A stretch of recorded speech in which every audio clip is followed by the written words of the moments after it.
फतेह सिंह जी, दोनों को दीवार में चिनवाया जा रहा है। पुष्पा 2 में सबसे फेमस लाइन क्या है भाई? झुकेगा नहीं। कि जो 3 पीढ़ियों ने कुर्बानी दी, सिख बनाऊंगा जो लाखों हजारों लोग भी हो, और मेरा सिख खड़ा हो तो दूर से दिखाई दे कि मेरा सिख खड़ा।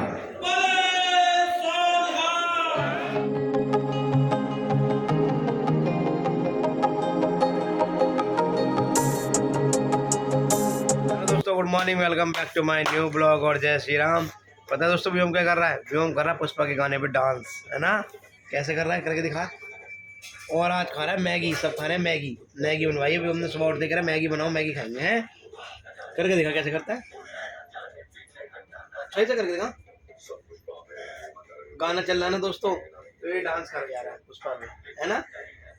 और वो चाय कैसे घुमाता है, चाय कैसे घुमाता है, चाय और हाथ कैसे घुमाता है फिर?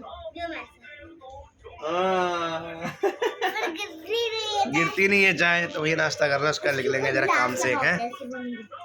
तो भाई फाइनली मैं निकल रहा हूँ भाई अध्यक्ष जी के साथ। मुझे जाना विजय नगर एक स्कूल में, वहाँ पे बाल दिवस के ऊपर एक आयोजन रखा गया है। 26 तारीख को हम बाल दिवस मनाने जा रहे हैं, तो उसी के बारे में हमें बताया जाएगा। तो मेरी वीडियो ये इम्पोर्टेंट होने वाली है आप लोगों के लिए, तो प्लीज़ वीडियो को पूरी देखिएगा। तो अभी अध्यक्ष जी आ रहे हैं, मैं भी जैकेट डाल लेता हूँ, ठंड हो रही है आज, तो भाई पहन के निकलते हैं और वहाँ जाके दूंगा सारी अपडेट और वीडियो जो भी मैं बनाऊँगा वहाँ। अगर अच्छी लगी तो पूरी वीडियो आपको दिखाने वाला हूँ सबकी, ठीक है। दिवस का कार्यक्रम हमारे देश के स्वाभिमान का कार्यक्रम है। मेरी कुछ छोटी बहनें भी यहाँ पर आ रही हैं, मैं उनसे भी निवेदन करता हूँ कि शीघ्र अतिशीघ्र जल्दी से जल्दी अपना स्थान ले लें, क्योंकि हमारे जो आज के मुख्य अतिथि व्यवस्था बनाने में है, उनसे अनुरोध है कि शीघ्र अतिशीघ्र बच्चों को बिठा दें, उनका स्थान सुनिश्चित कर दें, ताकि हम आज के कार्यक्रम को सुनो मेरे साथियों। एक बार एक रोजवेल का लड़का, एक जेकेजी का बच्चा और एक चिल्ड्रन अकेडमी का बच्चा साथ में बैठ करके चाय पी रहे थे। क्या कर रहे थे? तभी चिल्ड्रन अकेडमी वाले ने चाय पी करके कप को उल्टा रख दिया, जेकेजी वाले ने चाय पी करके कप को सीधा रख दिया।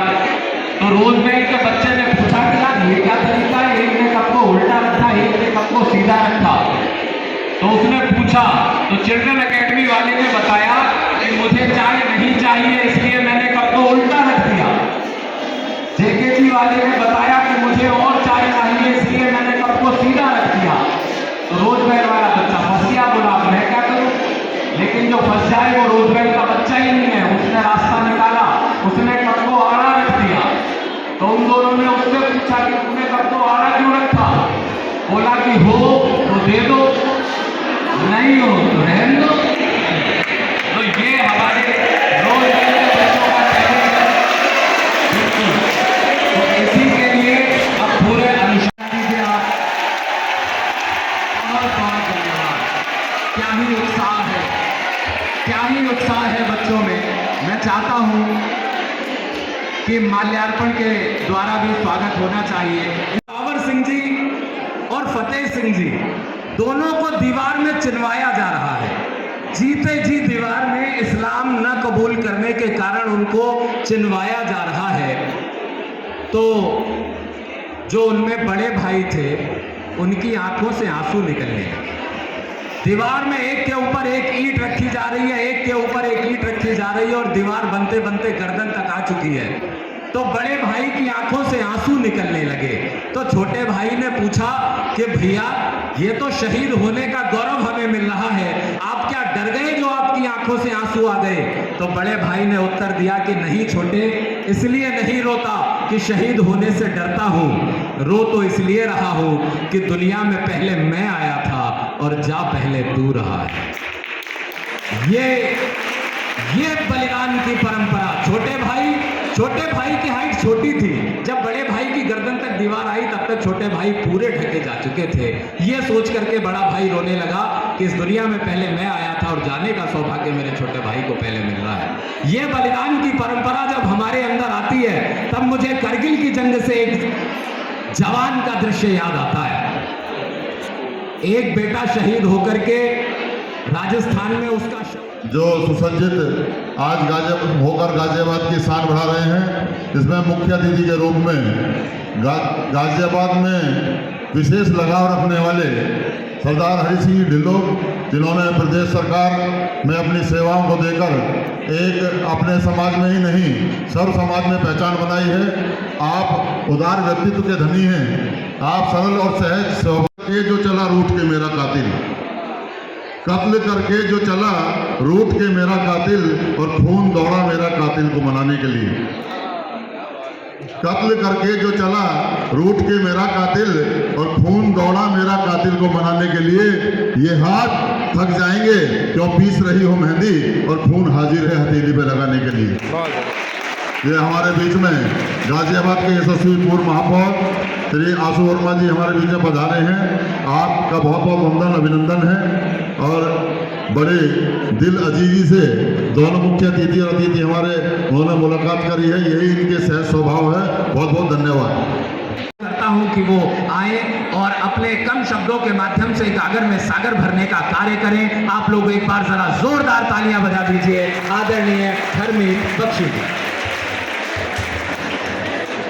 बहुत बहुत धन्यवाद भाई साहब।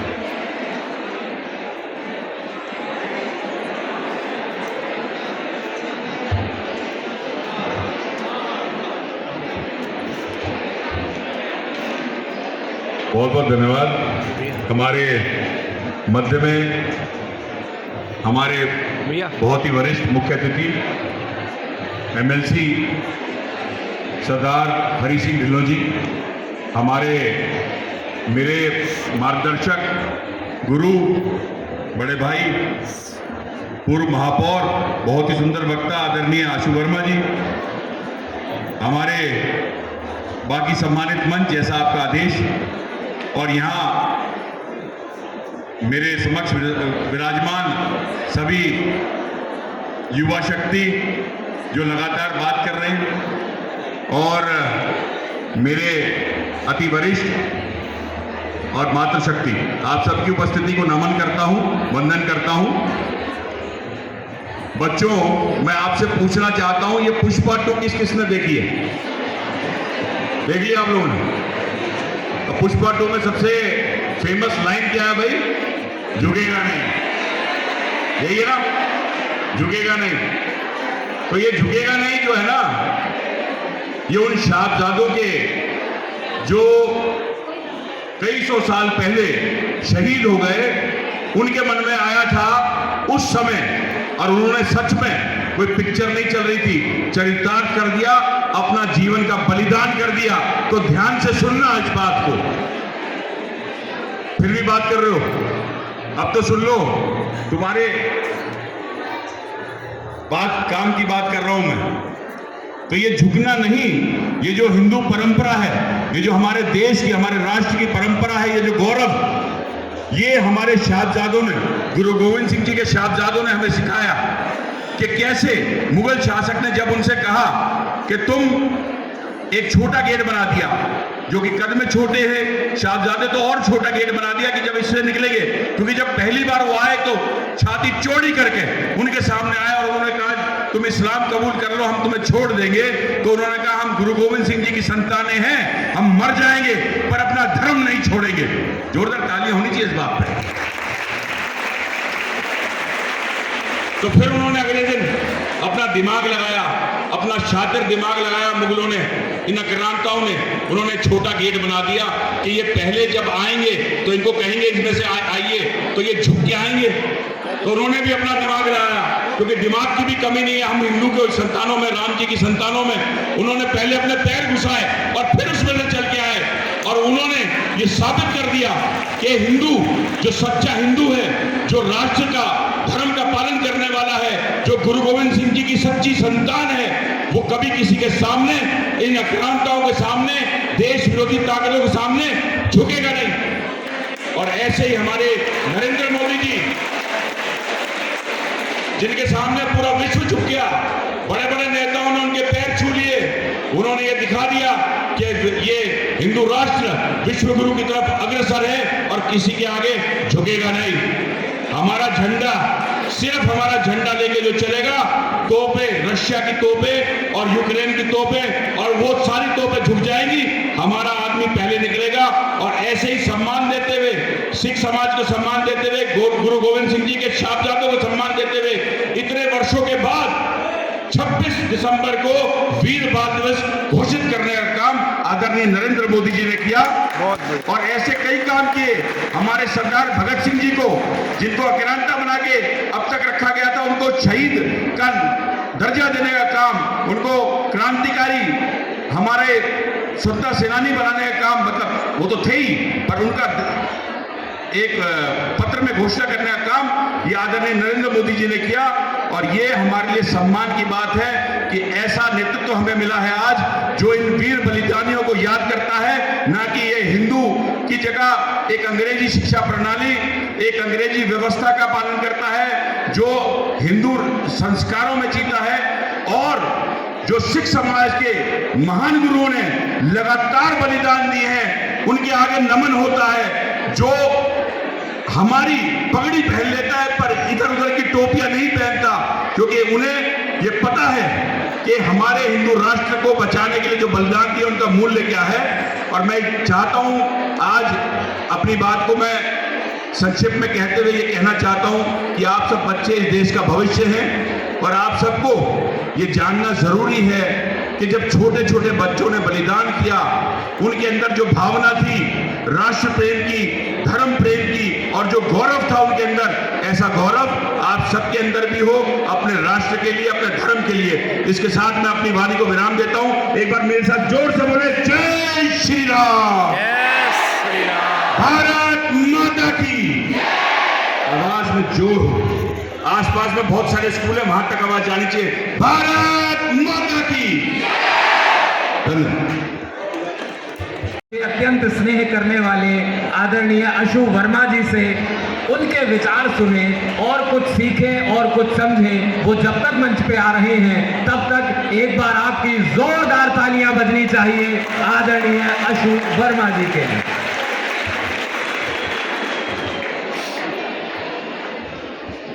आज के कार्यक्रम के मुख्य अतिथि और कई बार के एमएलसी आदरणीय ढिल्लो साहब, और ढिल्लो साहब ने निर्देश दिया था कि केवल क्या देना, आदरणीय सम्मानित मंच और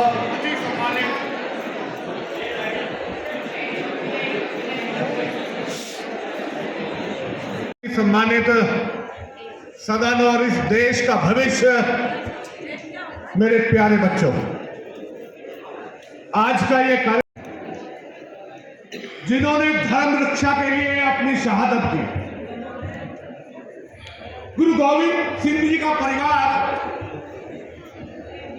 विश्व का अनूठा परिवार मैं इसे कहता हूं, जिसकी 3 पीढ़ी कुर्बान हुई। गुरु तेग बहादुर, गुरु गोविंद सिंह, साहबजादे अजीत सिंह, जुझार सिंह, जोरावर सिंह और फतेह सिंह, 3 पीढ़ी कुर्बान हुई। विश्व के इतिहास में ऐसी मिसाल कहीं नहीं मिलती कि जो 3 पीढ़ियों ने कुर्बानी दी। सत श्री अकाल। 21 दिसंबर से और 27 दिसंबर तक ये कुर्बानी का पूरा सप्ताह मनाया जाता है। 14 नवंबर बाल दिवस रखा गया है। देश आजाद हुआ। प्यारे बच्चों, 2 मिनट सुनो शांति से। बाल दिवस रख दिया क्या? टीचर साहिबा, अध्यापिका साहिबा, जब आप ही नहीं सुनेंगी तो बच्चे कैसे सुनेंगे? बाल दिवस रख दिया गया 14 नवंबर। किस लिए? चाचा नेहरू थे, उन्हें गुलाब लगाना पसंद था, बच्चों से प्यार करते थे। क्या किया रे? गुलाब लगा के ही महान बन गए। अरे बाल दिवस होना चाहिए इन शहजादों, इन साहबजादों के नाम पर।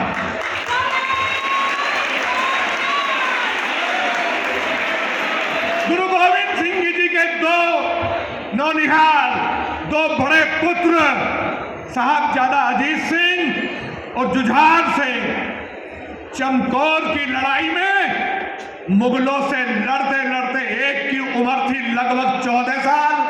बच्चों सुनो, बड़े की उम्र कितनी थी? केवल 14 साल। और छोटे की उम्र उससे छोटी नहीं होगी, लगभग 11-12 साल। मुगलों के सामने तलवार लेकर लड़े और अंतिम सांस तक लड़े और मुगलों का कत्लेआम करते हुए शहीद हुए। बाल दिवस होना चाहिए उनके नाम पर। चाचा नेहरू थे, बड़े अच्छे थे, गुलाब लगाते थे, बच्चों को प्यार करते थे। 14 नवंबर उनका जन्मदिन है, हम बाल दिवस मनाएंगे। क्या करेंगे? बच्चों को कौन सी शिक्षा देंगे? अरे जब अजीत सिंह का नाम और जुझार सिंह का नाम आएगा तो मेरे बच्चे एक मिसाल सीखेंगे कि इन्होंने 14 साल और 11 साल की उम्र में उन दुश्मनों के छक्के छुड़ा दिए थे और हाथ में तलवार लेकर और एक हाथ में घोड़े की अपना लगाम पकड़कर युद्ध लड़ा था, और वो भी चमकौर की धरती पर युद्ध लड़ा था। तो मेरे बच्चों में भी जोश आएगा कि कैसे दुश्मन के दांत खट्टे किए जाते हैं। यह भी शिक्षा लेंगे जो मेरे नौनिहाल बैठे। 4 भाई थे, 2 भाइयों को मुगलों ने गिरफ्तार कर लिया। और मुगले कौन थे? जिस औरंगजेब के नाम पर दिल्ली में कांग्रेस ने आजादी के बाद सड़क बनाई, उसी के सिपह सलार थे। जो गुरु तेग बहादुर का हत्यारा, जहां हमारा शीशगंज गुरुद्वारा बना हुआ है, इस देश के लिए कितनी शर्म की बात है कि उसके कुछ किलोमीटर के अंदर ही औरंगजेब रोड इस देश में थी। धिक्कार है ऐसे शासकों पर। पर मैं मोदी सरकार का धन्यवाद करता हूं कि उस सड़क का बोर्ड पुतवा दिया और वहां पर एपीजे अब्दुल कलाम, जो महान वैज्ञानिक थे, हमारे राष्ट्रपति रहे, उसका नाम बदल दिया। बहुत बढ़िया। उस हत्यारे के नाम पर रोड कैसे रह सकती है? उस खूनी दरिंदे के नाम पर रोड कैसे रह सकती है? वो भी वहां जहां शीशगंज गुरुद्वारा हो, उसके कुछ किलोमीटर पर वो रोड कैसे बन गई? इसका मतलब तुम्हें गुरुओं की शहादत से कोई लेना देना नहीं था, तुम्हें तुष्टीकरण कर कर केवल वोट से लेना देना था।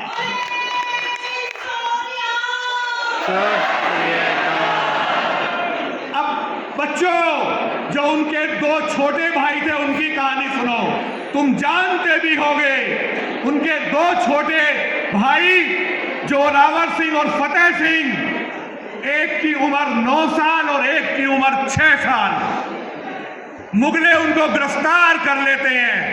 मुगले कहते हैं कि अपना धर्म बदलो, इस्लाम कबूल करो, वरना तुम्हें मार देंगे। एक 9 साल का बच्चा और एक 6 साल का बच्चा, तुम्हारे बीच में इतने छोटे बच्चे होंगे, वो कहते हैं ये तुम्हारी तलवार हमें डरा नहीं सकती, हम गुरु गोविंद सिंह जी के साहबजादे हैं। ऐसी तलवारें हमने बहुत देखी हैं। और मुगले आदेश करते हैं कि इन्हें जिंदा दीवार में चुनवा दो। कितने क्रूर लोग थे वो। बच्चे कितने बड़े, एक 9 साल का बच्चा, एक 6 साल का बच्चा, उनको दीवार में चुनने का आदेश दिया जाता है। जब छोटे के यहां तक ईंटें आ जाती हैं तो बड़े के आंखों में आंसू आते हैं। छोटा पूछता है, फतेह सिंह पूछता है बड़े जोरावर से कि तू रोता क्यों है रे?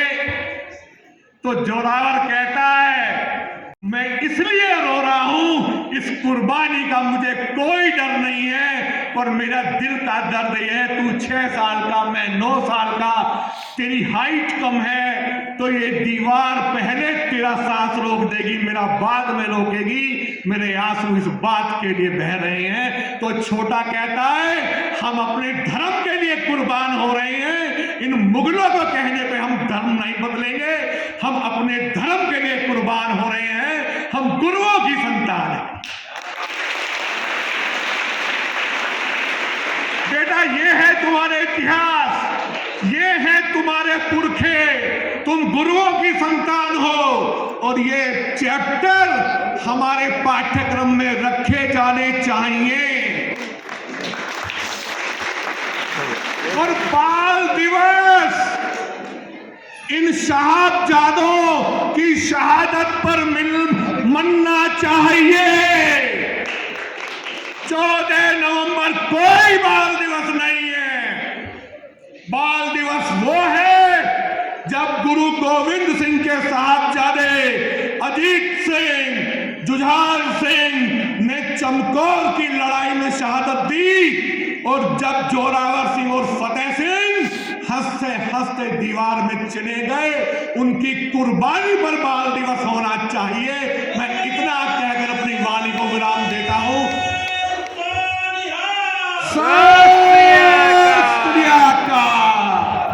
बहुत बहुत धन्यवाद।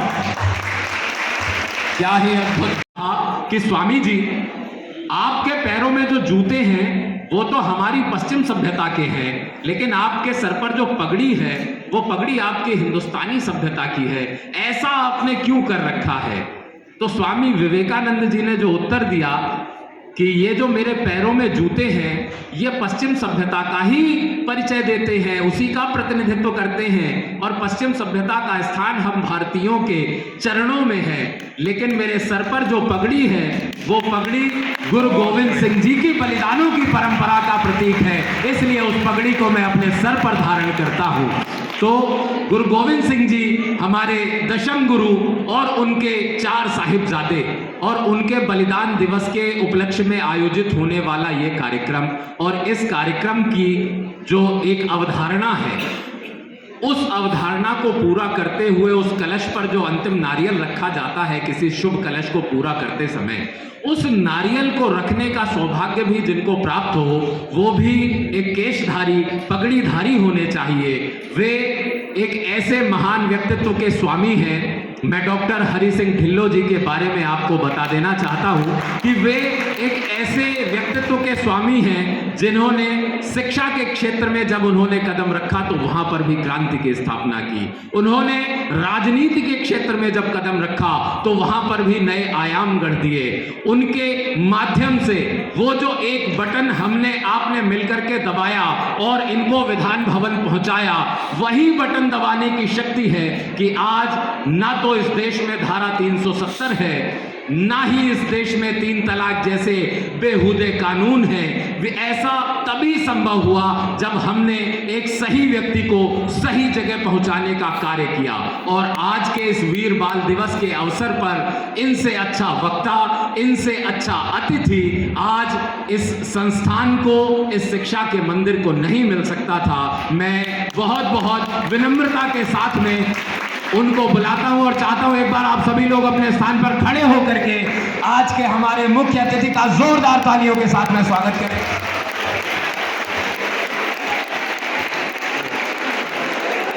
ये पीयूसी जो है ना, ये राष्ट्र कवि है, मुझे चढ़ा रहे हैं। क्यों ढिल्लो साहब चढ़ो, और कुछ गड़बड़ होगी तो इनकी जिम्मेवारी। मेरे बड़े भाई, बच्चों एक मिनट, बच्चों बैठो, आपके मतलब की बात करेंगे। आपका जो कार्यक्रम है बच्चों के लिए कार्यक्रम है, बच्चों के संस्कार के लिए कार्यक्रम है। वीर बाल दिवस का मतलब ये है, आप नहीं सुनोगे तो कोई ज़्यादा लाभ और लोगों को नहीं मिलेगा, आपको बहुत कुछ चीज़ें सीखने को मिलेगी यहाँ से। जिनकी गरिमा में उपस्थिति हमारे साथ है, इनका बहुत उद्बोधन बड़ा ओजस्वी, और मैं व्यक्तिगत रूप से बहुत प्रभावित हुआ। ऐसे हमारे पूर्व में महापौर आदरणीय आशु वर्मा जी, इस कार्यक्रम के संयोजक, हमारे महानगर के अल्पसंख्यक मोर्चे के अध्यक्ष आदरणीय सरदार बलप्रीत सिंह जी, इस कॉलेज की प्रधानाचार्य श्रीमती धर्मजीत कौर और उनका पूरा स्टाफ, आदरणीय श्री हमारे महानगर के मीडिया प्रभारी प्रदीप चौधरी साहब, पूर्व पार्षद साक्षी नारंगी।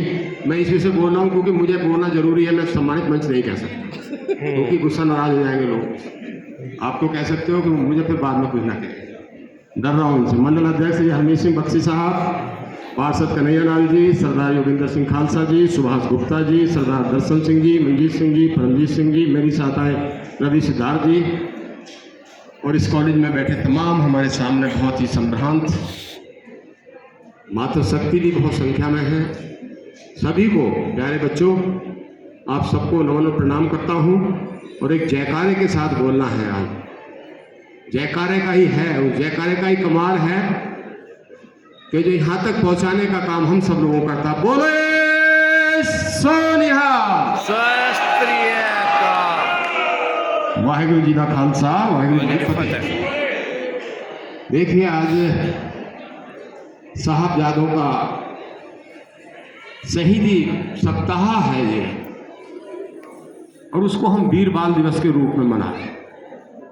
तो सबसे पहले मैं अपने आप सब की तरफ से और आपकी तरफ से, मंच की तरफ से भी उनको अपनी भावभीनी श्रद्धांजलि अर्पित करता हूँ। इस गुरु गोविंद सिंह जी के बारे में, गुरु तेग बहादुर जी के बारे में बहुत सारे लोगों ने मंचों से अपनी अपनी बातें कही, लेकिन अगर इसकी आप गहराई में जाएंगे, इसके नीचे पहुंचेंगे, इसके तहत में जाएंगे तो बहुत गहरा इतिहास है सिख धर्म का। जब पूरे देश के अंदर अंग्रेज जैसा, औरंगजेब जैसा कट्टर मुगल शासक इस्लाम को बढ़ाने की बात कर रहा था, ऐसे समय में गुरु नानक देव जी की जो ये परंपरा को आगे बढ़ाने वाले हमारे गुरुओं के सिद्ध थे, 9वें गुरु गुरु तेग बहादुर जी साहब, जो गुरु गोविंद सिंह जी के पिताश्री थे, उस समय उनकी आयु 9 वर्ष थी। जब कश्मीर के पंडितों को इसके लिए बदलने का प्रयास किया गया, दबाव दिया गया, तो उन्होंने बताया कि आप गुरु नानक देव जी की जो 9वीं पातशाही है, आप उनके पास जाइए और वो ही इसका कुछ निराकरण करने का काम करेंगे। इत्तेफाक से वो पंडित जी आए बहुत सारी संख्या में। गुरु गोविंद सिंह जी उनके साथ खड़े थे। तो गुरु गोविंद सिंह ने पूछा गुरु तेग बहादुर जी से कि ये क्या बात है, क्या मामला है, क्यों बदलना चाहते हैं वो इस्लाम? बोले इस समय किसी महान शख्स की शाहिदी चाहते हैं, तभी इन लोगों का उद्धार हो सकता है। तो गुरु गोविंद सिंह जी ने कहा कि आपसे बड़ा महान कौन हो सकता है? तो गुरु तेग बहादुर जी ने उन पंडित समाज से कहा कि कहो अंग्रेजों से, औरंगजेब से जाकर कि हमारे गुरु जी हैं, अगर वो धर्म बदल लेंगे तो हम सब लोग धर्म परिवर्तन कर लेंगे। ये कही गई बात दिल्ली में पहुंची और दिल्ली से पैगाम आता है गुरु तेग बहादुर जी के लिए कि आप आइए और इस्लाम धर्म धारण करिए। वो दिल्ली गए, उन्होंने कहा हम इस्लाम धर्म धारण नहीं करेंगे। और आपको भाई मतीदास जी, मनीदास जी और सब लोगों के साथ गुरु तेग बहादुर जी को शीश कलम कर दिया गया, उनकी शहीदी दे दी गई आज यहाँ शीशगंज गुरुद्वारा साहब। अब सिख धर्म की परंपरा भी कैसे पड़ी, इसके अगर अंदर हम जाएं, जहां रकाबगंज गुरुद्वारा साहब है, उनके थे बहुत से शिष्य, उन्होंने आग लगाई, धुआं हुआ, उनका शीश लेकर रकाबगंज गुरुद्वारे में भी कुछ धड़की वहां संस्कार किया गया। गुरु गोविंद सिंह जी के पास सारे सिख इकट्ठे होकर आए तो कहने लगे भी क्या हुआ और ऐसा बोले। उन्होंने गुरु गोविंद सिंह जी ने कहा वर्मा जी क्या कोई मेरा सिख नहीं था वहां पर? बोले साहब सिख तो बहुत थे पर पहचान नहीं पड़ी किसी के लिए, क्योंकि उस समय पगड़ीधारी सिख नहीं होता। तो गुरु गोविंद सिंह ने कहा कि ऐसा सिख बनाऊंगा जो लाखों के रूप में भी अगर एक होगा तो दिखाई देगा। तब ये पगड़ी, हमारा ये वेशभूषा, पंचककार और सिखों के लिए पगड़ी, ये चीजें धारण हो। तो आप देखते ही 5-6 हैं बैठे दिखाई दे रहे हैं, लेकिन अलग ही दिखाई दे रहे हैं सबसे। ये क्यों? गुरु गोविंद सिंह ने बात कही थी, वो बैसाखी के दिन खालसा पंथ की स्थापना उन्होंने की और कहा कि ऐसा सिख बनाऊंगा जो लाखों हजारों लोग भी हो और मेरा सिख खड़ा हो तो दूर से दिखाई दे कि मेरा सिख खड़ा हो।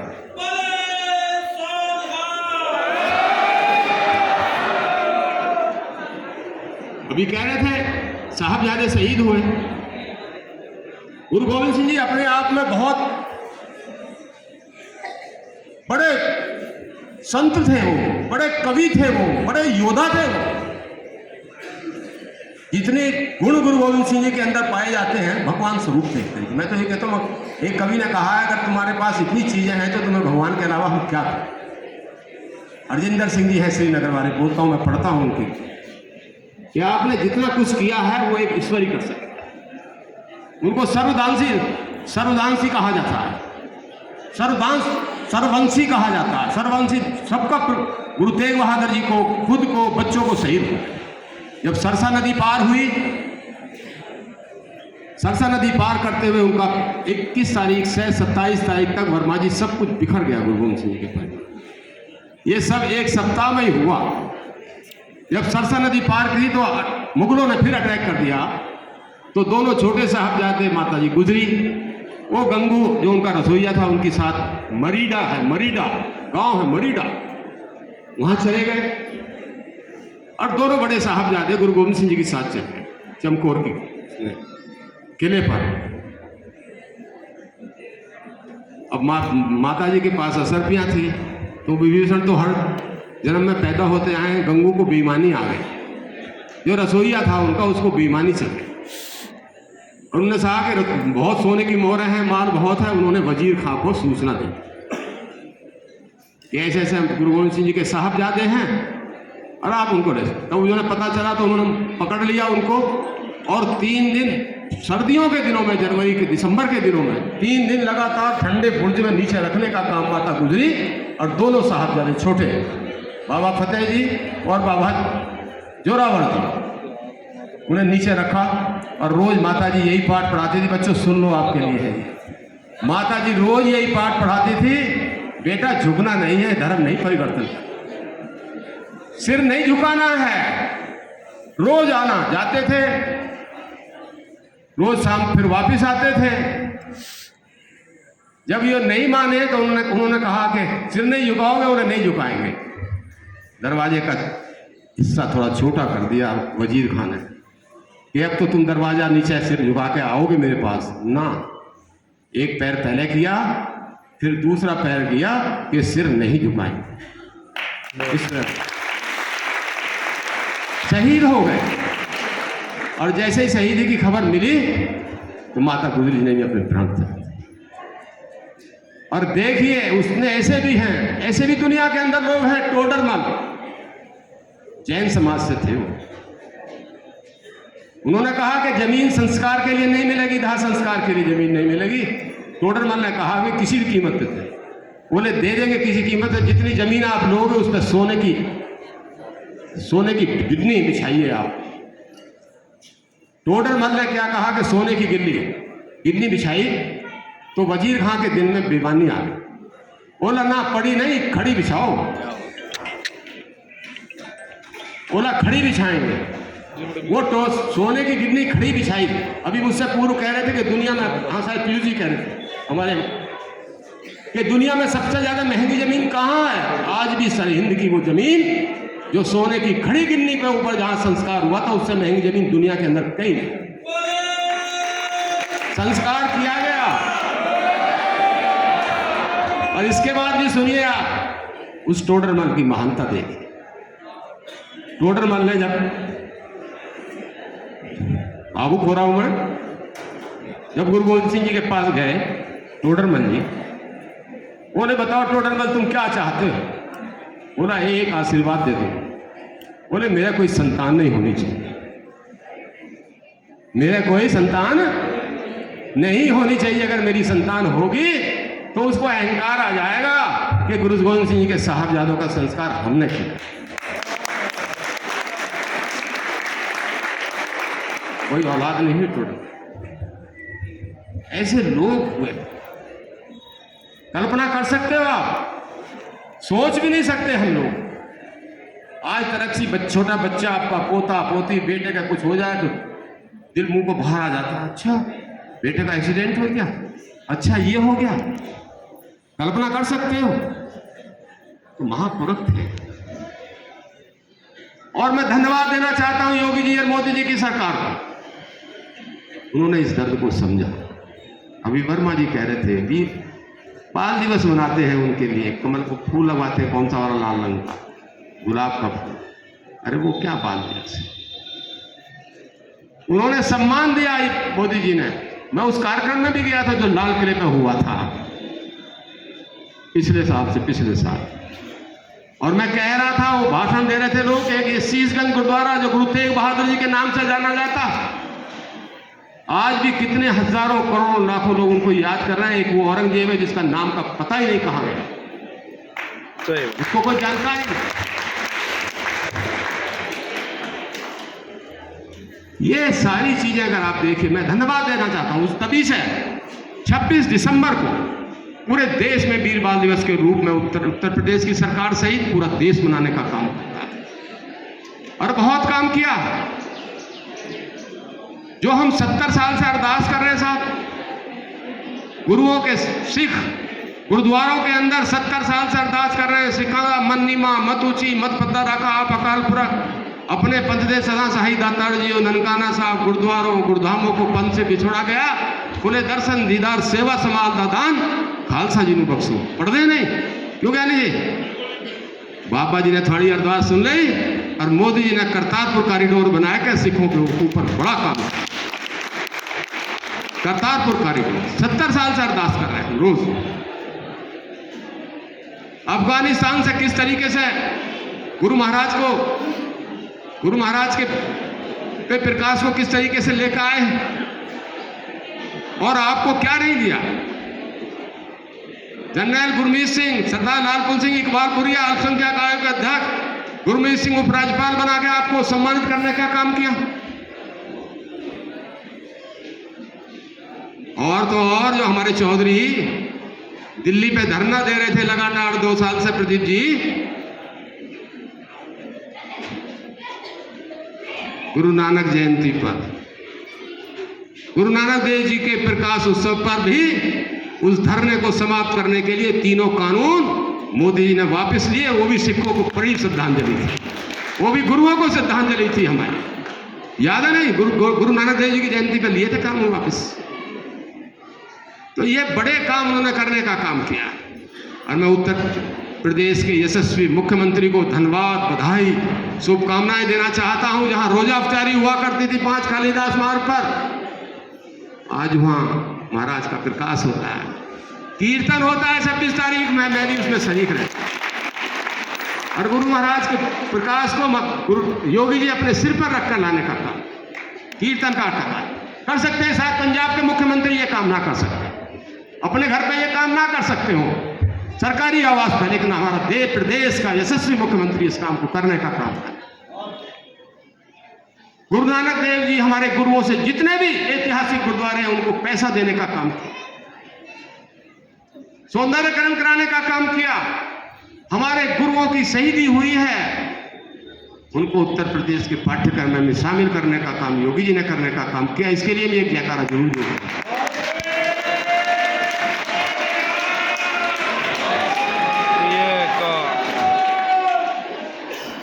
मैं 2004 से 2010 तक सदस्य विधान परिषद रहा और हमारी पंजाबी एकेडमी उस समय नहीं थी। मैंने पंजाबी एकेडमी की बात विधान परिषद में रखी और मैंने कहा जब उर्दू एकेडमी हो सकती है तो पंजाबी एकेडमी क्यों नहीं हो सकती। मैंने बहुत आवाज उठाई, मेरे बड़े प्रयास से पंजाबी एकेडमी उत्तर प्रदेश में बनी। और बजट सुनिए आप, बसपा की सरकार थी, बजट दिया 1,95,000। 1,95,000 से पंजाबी एकेडमी में कितना उद्धार कर लोगे साहब? क्या हमारा संस्कार सम्मान क्या चीजें हो जाए? नहीं माने। उसके बाद उत्तर प्रदेश में समाजवादी पार्टी की सरकार आई और समाजवादी पार्टी की सरकार, मैंने कहा तुम बड़े लंबरदार बनते हो। मैंने विधान परिषद में बोला कि तुम बड़े लंबरदार बनते हो, बड़े अल्पसंख्यकों के हितैषी हो, अल्पसंख्यक गाए जाते हो, लेकिन तुम्हें एक ही अल्पसंख्यक दिखाई देता, बाकी कोई प्रदेश में दूसरा अल्पसंख्यक समाजवादी पार्टी को दिखाई देता ही। और बजट दिया 5 लाख रुपए। उत्तर प्रदेश में योगी जी की सरकार आई भाजपा की, 1.5 करोड़ से ज्यादा बजट दिया और सबसे बड़ा काम यह किया बजट के साथ साथ साहब कि अनुदेशकों की नियुक्ति करने का काम पंजाबी एकेडमी को देने का काम किया। ये बड़ा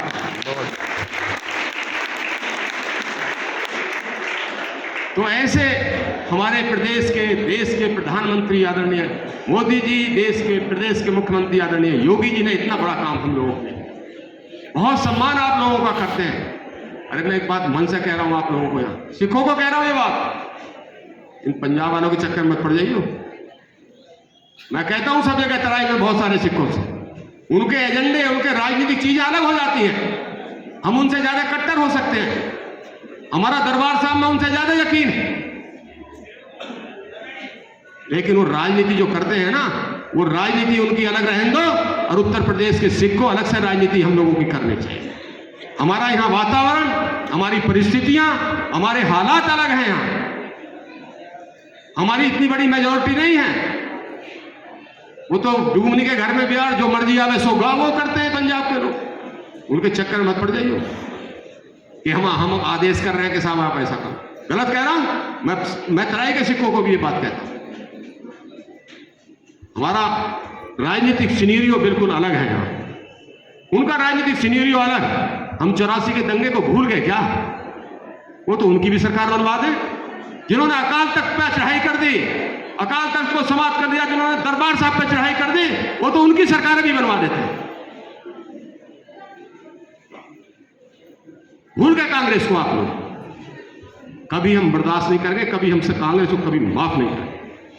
एक सच्चा सिख कभी कांग्रेस को माफ नहीं करेगा। उसने हमारे धार्मिक एक ऐसा जो हमारे जिसे हम जिसको सारी दुनिया का सिख मानता है, अकाल तख्त का हुक्म अभी आप देख रहे होंगे, मुझे कहने की जरूरत नहीं है। राजा रणजीत सिंह जी महाराजा थे, मैं बताना चाहता हूं वर्मा जी आपको, महाराजा रणजीत सिंह गलत वजह से पहुंच गए दरबार साहब में।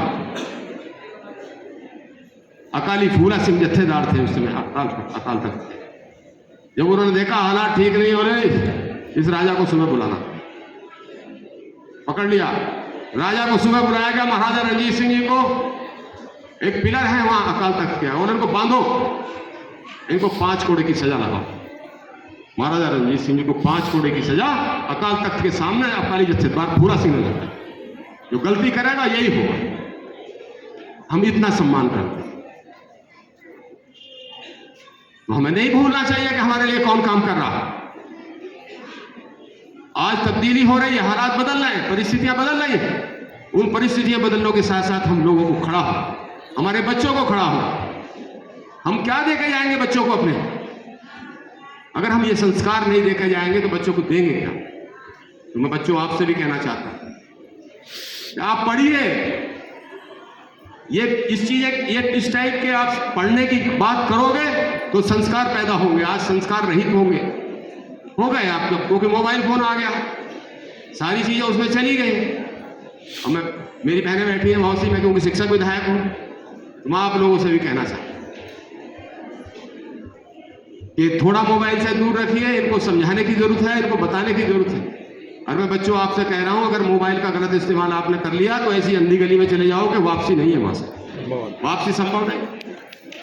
तो आप इस चीज को बहुत दृढ़ता के साथ रोकें। और मैं कहना चाहता हूं आप बच्चों से कि आध्यात्मिक बनिए, बगैर आध्यात्मिक के कुछ नहीं है। उसको जरूर याद करिए, ऊपर वाले को, उसको सुबह शाम याद करिए, उसकी प्रार्थना करिए, अरदास बेनती करिए, तो निश्चित रूप से वो आपकी रक्षा जरूर करेगा। ऊपर वाले के बगैर कुछ नहीं, उनके बगैर संभावना अगर छीन है, अगर कोई इस बात को कहना चाहे। तो मैं आप सब लोगों का पुनः इस वीर बाल दिवस के कार्यक्रम में अपने मंचासीन तमाम नेतागणों का, सामने बैठे तमाम वरिष्ठ साथियों का, मातृशक्ति का, स्कूल के बच्चों का, प्रधानाचार्य महोदय, तमाम उनके स्टाफ का बहुत बहुत आभार धन्यवाद व्यक्त करता हूँ। और ये आशा करता हूँ कि निश्चित रूप से गुरुओं की शहीदियाँ, गुरुओं के बारे में पढ़ने की परंपरा, इसको डालने का काम करेंगे तो ये आपको भवसागर से जरूर पार करने का काम करेंगे। अच्छे संस्कार जरूर पैदा होंगे। गुरु महाराज की बड़ी दात है, बाबा जी की बड़ी मेहर हम लोगों के ऊपर है। हम संख्या में जरूर कम हैं, लेकिन मैं समझ सकता हूँ कि औसतन अगर आप लगाओगे, चाहे रहने में, खाने में, पीने में, स्टाइल में, ऊपर वाले ने बड़ा कुछ दे रखा, इस वजह से कि भी इनको देने की जरूरत है। और वो देते हैं, अपना आशीर्वाद देते हैं बाबा जी। मैं उन्हें आप सबका कोई गलती गुस्सा की हो तो क्षमा चाहता हूँ। और इस आशा और विश्वास के साथ कि हम सब, हमारी सरकारें कर रही हैं, हम लोग भी इस परंपरा को और आगे बढ़ाने का काम करेंगे। कोई गलती हो तो मैं क्षमा चाहता हूँ। वाहिगुरू जी का खालसा, वाहिगुरू जी की फतेह।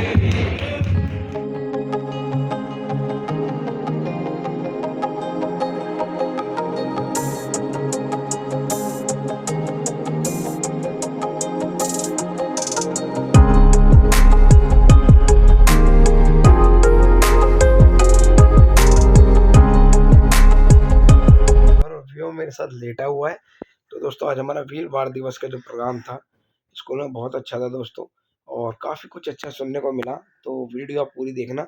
मैं फिलहाल व्यूम के साथ लेट रहा हूँ, और उसके बाद शाम को जाना है मेरे को शादी में, तो वो अपडेट भी मैं आपको दे दूंगा। तो उसका अलग से ब्लॉग बना लूँगा। ये ब्लॉग मैं यहीं तक रहने देता हूँ। पसंद आए तो प्लीज़ वीडियो को लाइक कीजिएगा, चैनल को सब्सक्राइब कीजिएगा, और प्लीज़ जिसने वीडियो छोड़ दी हो, पूरी ना देखी हो, तो पूरी देखना। वीडियो में सीखने को बहुत कुछ मिलेगा। व्यूम की मैं पूरी वीडियो दिखाऊंगा दोस्तों, पूरी वीडियो।